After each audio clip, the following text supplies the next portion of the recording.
자, 오늘 2025년도 첫 번째 주일입니다. 제가 기도하면서도 그렇게 얘기했는데 2024년도 참 사건 사고가 많았습니다. 그 한 해를 다 뒤로하고 또 희망찬 새해를 맞이하는 가운데 있는데, 오늘 이 말씀을 통하여서 좀 더 올 한 해 우리가 예수 그리스도의 재림의 날을 기다리면서 충성된 일꾼으로 좀 살아야 되겠어요. 사람이 할 수 있는 건 아무것도 없습니다. 그러니까 마땅히 하나님의 백성으로서 참 어떻게 살아야 될 것인가, 연초부터 참 어려운 일이 많았던 오늘 하루인데 시작부터가 참 어려워요. 그러니까 우리가 바라봐야 될 대상은 다시 오실 예수님밖에 없어요. 그래서 오늘 본문의 말씀에 세 가지 비유를 통하여서 예수님께서 재림의 날을 깨어서 기다리고 맡겨주신 직분에 충성하면서 그 모든 것을 잘 준비하라고 교훈하신 말씀인데, 그래서 오늘 말씀의 제목은 깨어 기다리며 충성하라 라고 말씀의 제목을 대봤어요. 자, 우리 제목을 한번 따라 세워보세요. 깨어 기다리며 충성하라. 자, 어떻게 기다리면서 충성하라고요? 깨어서 기다리면서 또 마지막으로 뭐 하라고요? 충성하라. 세 가지 비유를 들어서 예수님께서 이 비유 말씀을 하고 있습니다. 첫 번째는 주인을 기다리는 충실된 종, 어떻게 예수님의 재림을 기다려야 될 것인가, 그걸 교훈한 거, 마음의 자세를 얘기를 하는 거고. 두 번째는 도적의 비유인데, 도적이 예상하지 못한 때에 들어오잖아요. 그런 것처럼 불시에 오실 때에 예수님께서 거기에 임할 때 그 모든 준비를 잘 하라는 거고. 마지막 세 번째는 지혜 있고 진실한 정직이가 되어서 장차 오신 하나님의 나라에서 영광 가운데 그 충성된 일꾼으로 모든 영광을 주님께 받는 하나님의 백성이 되라 라고 교훈하신 말씀입니다. 첫 번째는 35절과 38절에 있는 것처럼 깨어서 주인을 기다리라 라고 교훈하고 있습니다.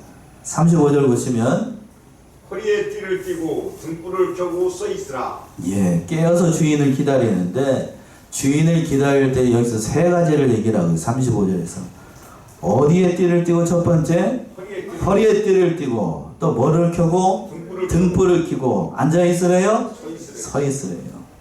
그러니까 오늘 본문에 말이죠. 여기에서는 이제 주님의 재림을 준비를 할 때에 세 가지 모습을 제시를 한 겁니다. 첫 번째는 허리에다 띠를 띠고 있으래요. 왜 허리에다 띠를 띠는가? 우리나라도 그렇습니다만 예전에는 그 옛날 유대인들이 입는 옷이 마치 우리나라 그 두루마기 비슷한 옷을 입어가지고 겉옷이 길고 그 통이 굉장히 넓었습니다. 그러니까 뭔 일을 하거나 뭐를 할 때 자꾸 뭐 하겠어요? 걸리겠죠? 걸리죠. 그러니까 어디에다가 띠를 띠고 허리에다가 띠를 띠고 움직이지 않도록 하고 군데군데 묶어가야 일을 할 수가 있어요. 그러니까 그 허리를 띠고 일할 자세를 해가지고 그 모든 일들을 잘 감당하라는 거예요. 종들이 특별히 허리에 띠를 띄어야 그 모든 일들을 잘 감당할 수 있어요. 여러분들도 오늘 주일에 그 남자분들 같은 경우에 오실 때에 다 허리띠 하고 오시나요? 안 오시나요? 허리띠 하죠? 예. 여자분들도 다 했겠습니다만, 안 하면 바지가 다 어떻게 됩니까? 내려가죠. 그것처럼 단속을 잘 하라는 의미예요. 맡겨진 일들 잘해서 그 모든 일을 잘 감당하도록 하라고 한 거예요. 또 두 번째는 뭐를 켜고 있으라? 등불을 켜고 있으라. 깨어 있으라는 얘기인데, 어둡게 되면 등불을 켜는 이유가 뭐예요? 어두운 가운데에서도 그 모든 맡겨진 일을 잘 감당하도록 하기 위해서, 또 주인을 잘 영접하기 위해서, 어두우면 일을 할 수가 없으니까 깨어서 그 모든 준비를 잘 하라는 의미로 등불을 켜고 있으라 라고 얘기했어요. 마지막으로는 세 번째, 어떻게 앉아 있으라고요? 서 있으라. 우리말은 이게 서 있으라 라고 돼 있어가지고 한 번만 서 있으면 되는 것처럼 보입니다만, 이 헬라어 원어로 보게 되면 이게 계속 서 있으라는 의미예요. 계속. 그러니까 앉아있지 말고 깨어있는 상태로 계속해서 주님이 오실 때를 기다리면서 계속해서 서 있는, 주님 맞을 준비를 계속해서 하고 있어야 된다는 의미예요. 그러니까 이게 주님을 맞을 준비를 한다는 것이 결코 신앙생활하는 사람들이 쉬운 일이 아니라는 것을 우리가 알 수 있지요. 늘 깨어 있어야 되고 세 가지를 얘기를 했어요. 허리에다 띠를 띠고 또 등불을 켜고 또 서 있어야 됩니다. 그렇게 해야 주님께서 오실 때에 반갑게 맞을 수가 있으니까요. 그 말씀 36절이지요. 36절 보시면 너희는 마치 그 주인이 혼인집에서 돌아와 문을 두드리면 곧 열어주려고 기다리는 사람과 같이 되리라. 예, 너희는 마치 그 주인이 혼인집에 돌아와 문을 두드리면 곧 열어주려고 기다리는 사람과 같이 되라. 왜 혼인집에 비유를 했을까? 유대인들의 혼인잔치는 보통의 경우에 밤중에 이루어졌어요. 밤중에. 신부집에서 하는 그 정혼의 관계, 정혼을 할 때에는 그냥 약속하는 그런 관계이기 때문에 이루어졌는데 여기서 혼인은 신랑집에서 하는 정식 혼인을 얘기를 하는 거예요. 왜 그런가 하면 유대인들의 그 혼인 풍속은 이제 신부 집에 가서 이제 신부를 다 봐고 약속하고 결혼하기로 약속하고 정혼의 관계가 성립하게 되면 그 뒤로부터 1년 뒤에 몇 년 뒤에? 1년 뒤에 신랑이 아무 때에 온다라고 약속하고 갑니다. 그러면 신랑은 그 신랑 아버지의 감독하에 신부를 데려올 뭘 만들 거예요? 집을 만들어요. 집을 만들어요. 그 집을 다 세우고 신랑 아버지가 봤을 때에 자기가 아버지가 봤을 때에 이만하면 됐다. 신부를 데려와다 되겠다 싶으면 가서 누구를 데려오라고요? 신부, 너하고 정혼한, 너하고 약혼한 그 정혼녀를 데려오라 라고 해요. 그때가 어느 때인가? 1년이라고 약속은 했지 언제라고 얘기는 하지 않았어요. 보통의 경우에 그때가 어느 때인가 하면 밤중이에요. 밤중. 왜 밤중에 오는가? 깨어서 어떻게 하도록 하기 위해서 신랑을 기다리도록 하기 위해서 밤중에 오는 거예요. 그러니까 신랑이 언제 올지 모르니까 잘 기다리고 있어야 되는 거예요. 즐거운 마음으로 그 신랑을 맞기 위해서 그 모든 일들 다 기다리면 오게 되면 반가운 마음으로 그 열어주기 위해서 기다리는 사람과 같이 자신을 잘 단속하고 모든 일들을 맞이하도록 하기 위해서 신랑을 반갑게 맞이하기 위해서 그렇게 하고 있었던 거예요. 여기만 그렇게 얘기한 게 아니고 베드로전서 1장을 한번 가보세요. 베드로전서 1장 13절에서부터 15절 보시면 베드로전서 1장 13절에서 15절 그러므로 너희 마음의 허리를 동이고 근신하여 예수 그리스도에 나타나실 때에 너희에게 가져올 은혜를 온전히 바랄지어다. 너희가 순종하는 자식처럼 이전 알지 못할 때에 쫓던 너희 사욕을 번삼지 말고 오직 너희를 부르신 거룩한 자처럼 너희도 모든 행실에 거룩한 자가 되라. 예, 13절에서 그랬어요. 그러므로 너희는 마음에 뭐를 동이고 허리를 동이고 마음의 허리를 동이라는 건 그 밑에 하반절에 있는 것처럼 근신하여서 예수 그리스도에 나타나실 때를 기다리는 거예요. 그 말씀처럼 오늘에 있는 그 말씀처럼 예수님이 언제 오실지 모르니까 언제 오실지는 모르는데 자금에 돌아가고 있는 모든 세상의 풍조를 봤을 때 특별히 대한민국의 사정을 봤을 때에 주님이 오실 날이 가까웠어요? 멀리 있어요? 가까이 있습니다. 가까이 있어요.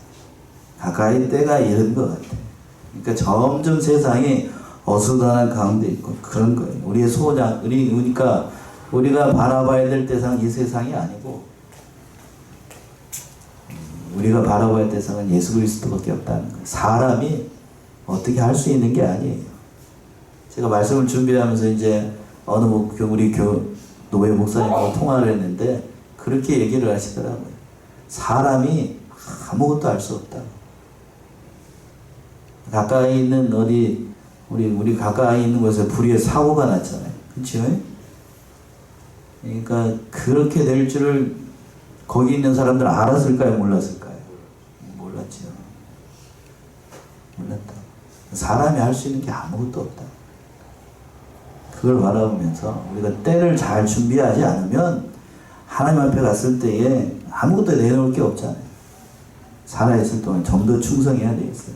그러한 자들에게 하나님께서 복을 주시겠다고 약속했는데 37절의 말씀이죠. 37절 보시죠. 주인이 와서 깨어 있는 것을 보면 그 종들은 복이 있으리로다. 내가 진실로 너희에게 이르노니 주인이 띠를 띠고 그 종들을 자리에 앉히고 나와 수종하리라. 예. 자, 어떤 자가 복이 있을까? 37절과 38절에 복이 있다는 말이 두 번 나오게 되는데 우리 37절 합독해 봅시다. 시작. 주목하고 주인이 와서 깨어 있는 것을 보면 그 종들은 복이 있으리로다. 내가 진실로 너에게 이르노니 주인이 띠를 띠고 그 종들을 자리에 앉히고 나와 수종하리라. 어떤 자에게 복이 있다고 그랬어요? 주인이 와서 뭐 있는 것을 보면 깨어 있는 것을 보면. 깨어 있다. 깨어 있다는 얘기는 말 그대로 영적으로 깨어 있다는 거예요. 뭘로 깨어 있는가? 진리의 말씀으로, 하나님의 말씀으로 잠자지 않고 때를 잘 분별해서 예수 그리스도의 재림의 날을 잘 준비한 자들에게 뭐가 있다는 거예요? 복이 있다. 그 자체가 또 복이 있는 거고. 그런 자에게 어떠한 복을 주시는가? 그 하반절에 있어요. 내가 진실로 너에게 이르노니 주인이 뭐를 띠고 띠를 띠고 그 종들을 자리에 앉히고 나와서 뭘 드리라? 수종하리라. 보통 보게 되면 이게 무슨 말인가 하면 보통의 경우는 어때요? 주인이 자리에 앉아있고 누가 수종을 들죠? 종이 와서 수종을 들어요. 그런데 오늘 여기서 보게 되면 주인이 오히려 뭐를 띠고 허리에다가 띠를 띠고 종들을 자리에 앉히고 주인이 와가지고 뭐 한다는 얘기예요? 수종한다는 얘기예요. 그러니까 이 말은 그 행한 분량대로 깨어서 예수님의 재림의 때를 잘 준비하고 맡겨진 일에 충성한 자들은 예수님께서 영광의 자리에 앉혀셔서 예수님께서 받으신 그 영광의 자리에 앉혀서 칭찬과 존귀와 면류관을 약속하신 거예요. 수종든다는 얘기는 그런 의미가 담겨 있어요. 또 실제적인 예를 든다라고 하면 예수님께서 우리에게 공생애를 사실 때에 마지막으로 승천하시기 전 요한복음 14장에서 보시면 제자들에게 발을 씻기 위해서 섬김의 도를 직접 보이셨죠? 대야에다가 물을 떠가지고 한 사람 한 사람씩 발을 씻겨주셨잖아요. 섬김의 도를 보여주셨던 거죠. 그때는 그렇게 했습니다만 장차 예수님께서 다시 오시게 되면 그때에는 우리가 예수님과 같이 무슨 노릇을 하게 되냐면 왕 노릇하게 돼요. 바로 그 얘기를 이렇게 표현하고 있는 거예요. 그날을 우리가 소망하고 있는 겁니다. 그리고 또 어떤 복이 있는가 38절 보시면 38절 주인이 혹 이경에나 혹 삼경에 이르러서도 종들의 이같이 하는 것을 보면 그 종들은 복이 있으리로다. 38절도 우리 복에 대한 거니까 우리 어떻게 하면 복 받을까? 38절 합독합시다. 시작. 주인이 혹 이경이나 혹 삼경에 이르러서도 종들의 이같이 하는 것을 보면 그 종들이 복이 있으리라.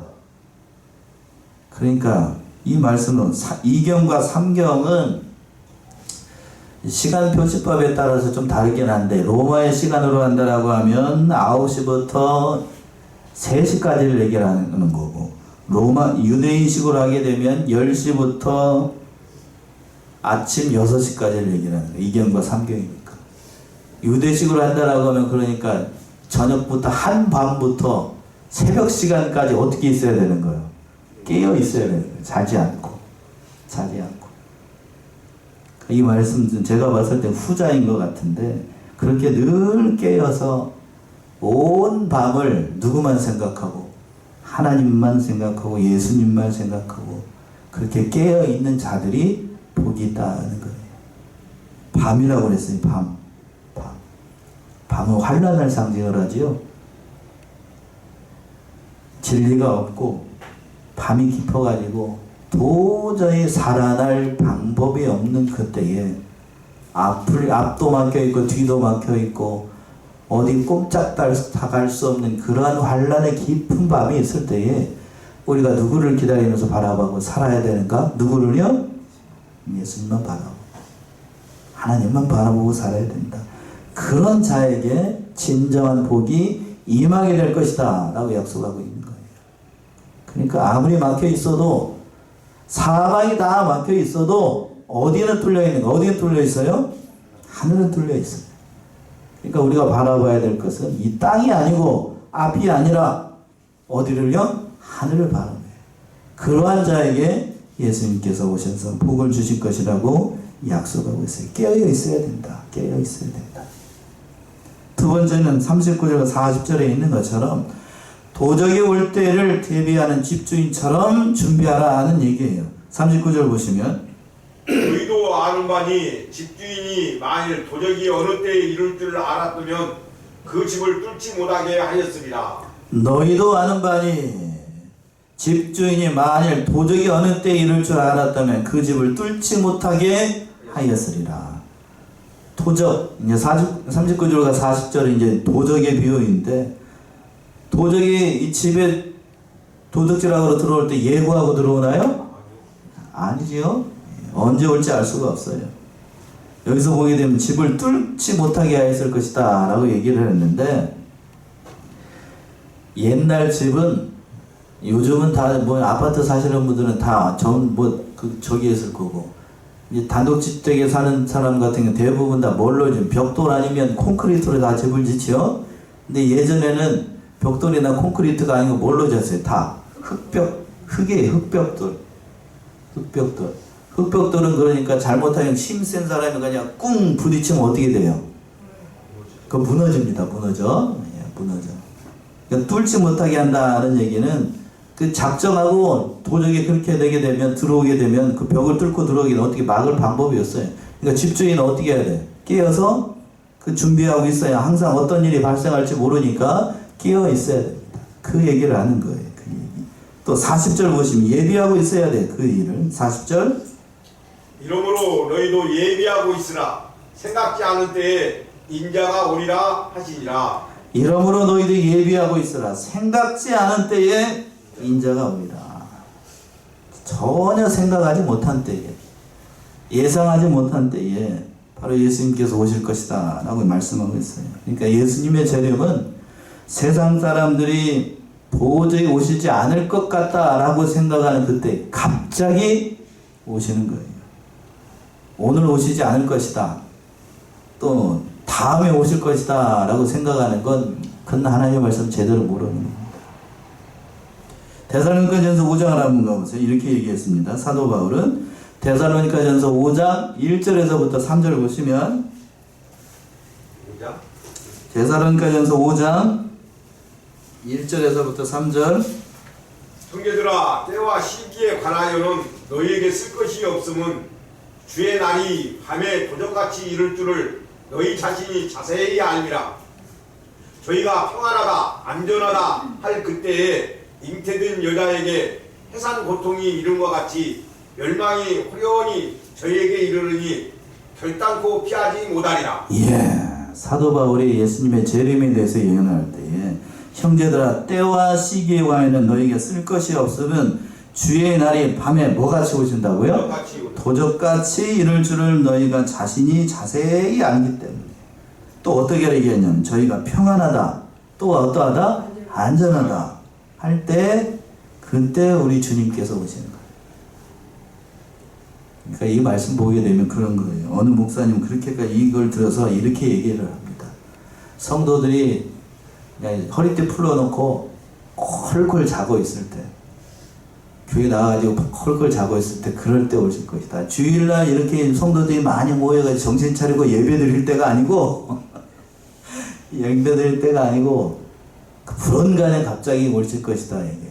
그러면 예배 중에서 어느 예배 시간에 예수님이 오실까? 비 오는 날 수요 예배 시간, 수요 예배 저녁 시간에. 예? 세 가지 예배, 뭐 주일날 오전 예배 성도들 많이 참여하죠. 그래도 주일날 오후 예배 그래도 조금 나아요. 수요일날 저녁 시간에 비가 주룩주룩 와. 예? 그러면 성도들이 그때 오겠어요, 안 오겠어요? 잘 안 오지요. 그때 집에서 뭐 하고 있을 때, 오늘 예배 시간인데 오늘 내가 안 나가면 교회가 텅텅 빌 때인데 집에서 뭐 하고 있을 때, 허리띠 끌어놓고 저녁 먹고 누워가지고 뭔가를 딱 TV를 보고 있을 때 그때 주님이 딱 오시는 거예요. 그때 딱 들키는 거지. 그러니까 딱 들키는 거. 그때 오시니까 우스갯소리처럼 그렇게 얘기합니다만 참 우리가 여러 가지로 시사하는 바가 많아요. 도적과 같이 온다. 우리가 그러니까 주님께서 오실 때 부끄럽지 않은 신앙의 사람이 되기 위해서 잘 준비해야 된다. 어느 정도 일리가 있는 말씀이에요. 마지막으로 세 번째는 41절과 48절에 있는 것처럼 지혜 있고 진실한 청지기처럼 충성하라. 자, 오늘 말씀에서 가장 중요한 말씀이 이 부분이 아닌가 싶어요. 41절 보시면 베드로가 여짜오되 주께서 이 비유를 우리에게 하심이니까 모든 사람에게 하심이니까. 예, 이 비유 두 가지 비유의 말씀을 듣고 난 다음에 사도 베드로가 우리 주님께 물어봤던 거예요.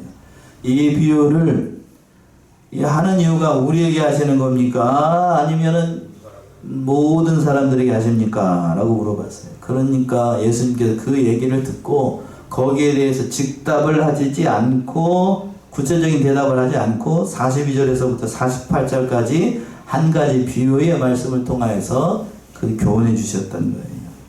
그러니까 이 말씀을 하시는 이유는, 이 비유를 드는 이유는 앞에 있는 제자들을 포함해서 오고 오는 모든 하나님의 백성들에게 이 비유의 말씀을 다 해주고 있는 거예요.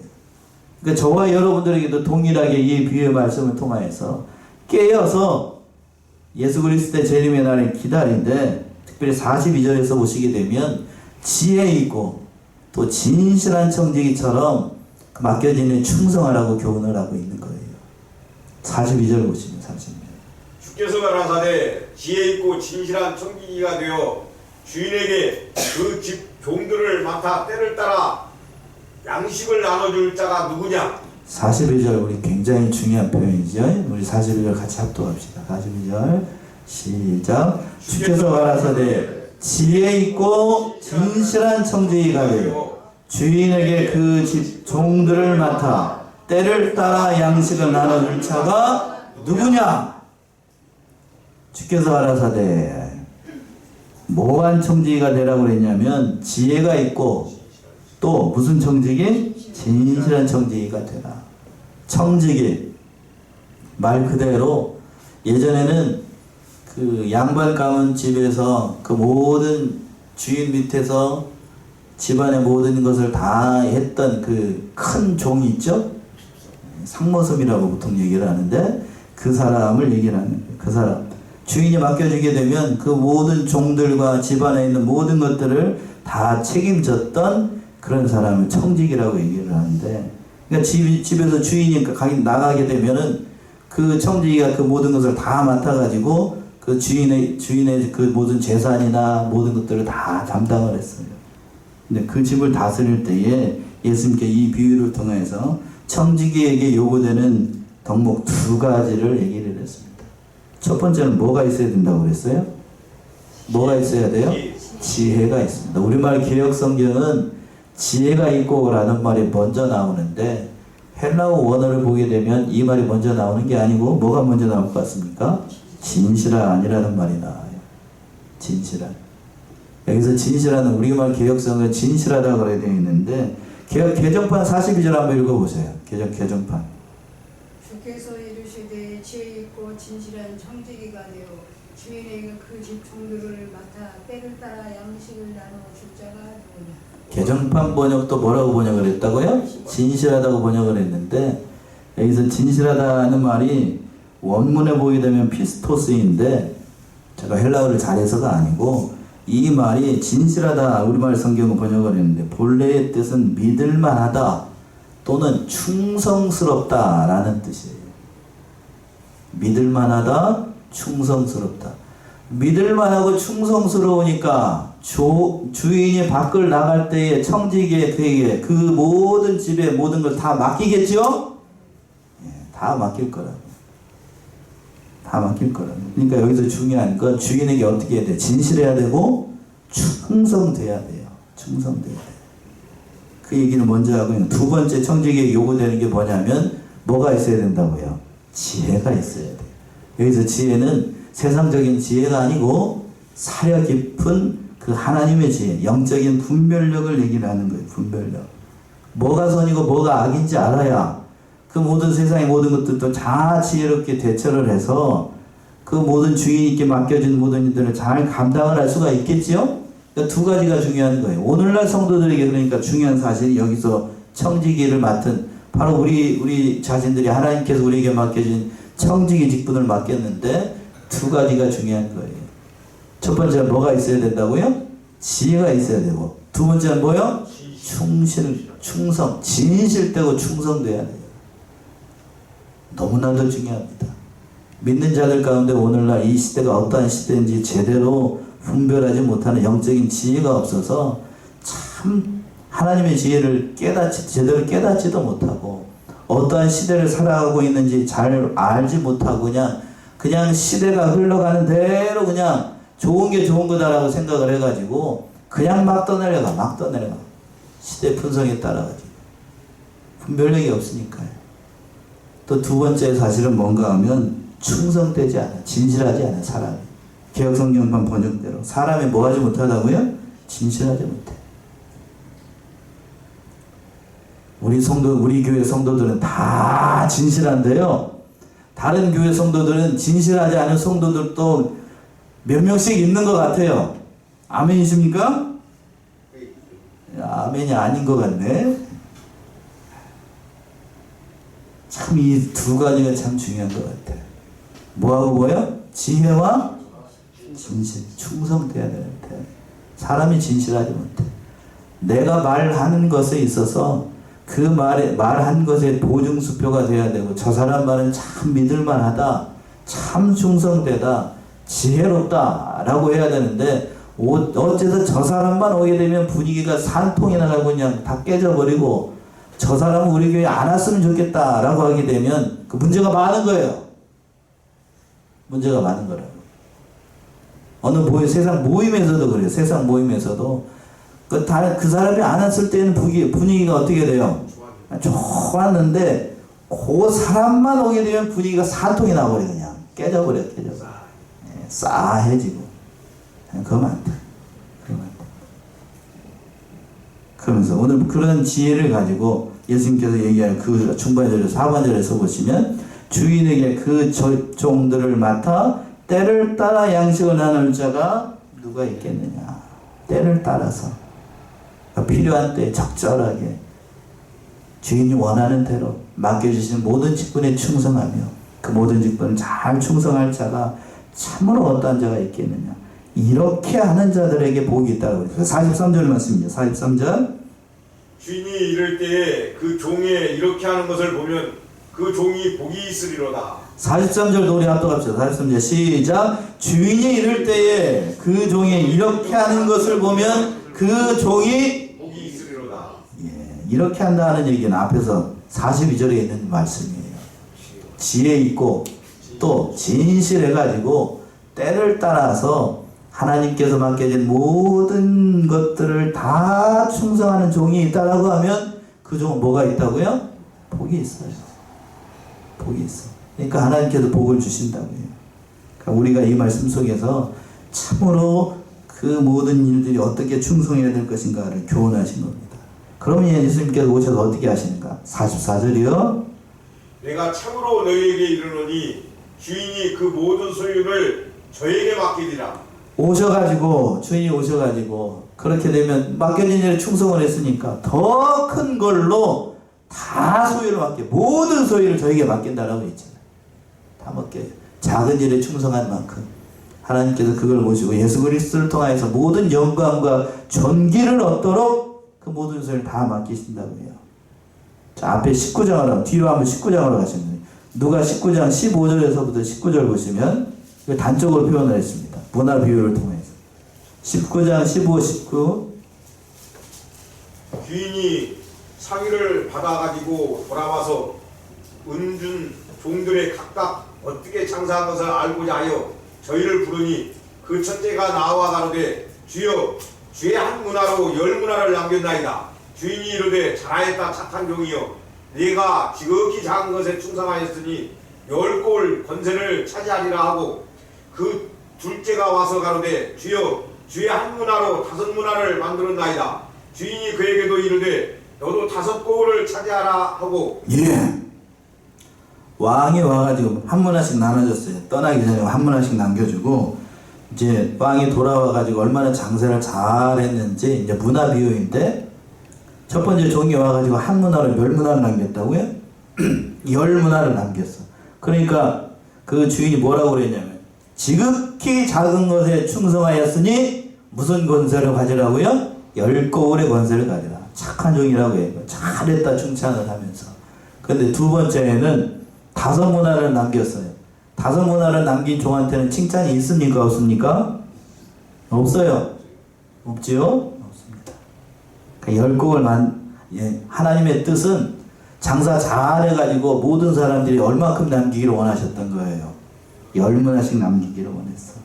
그러니까 우리도 장사를 잘해서 하나님께서 오시는 그날에 이 고을 10고을 권세를 받았던 이 종들처럼 하나님 앞에서 그 영광과 존귀를 받는 사랑하시는 성원의 성도인 모두가 되시기 바랍니다.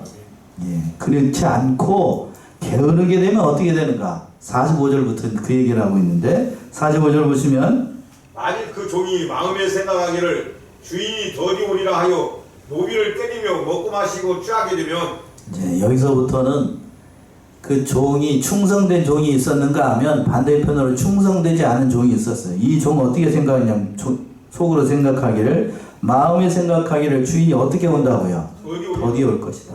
또 그렇게 생각을 하고 노비를 어떻게 했어요? 때리고 먹고 마시고 취했던 거예요.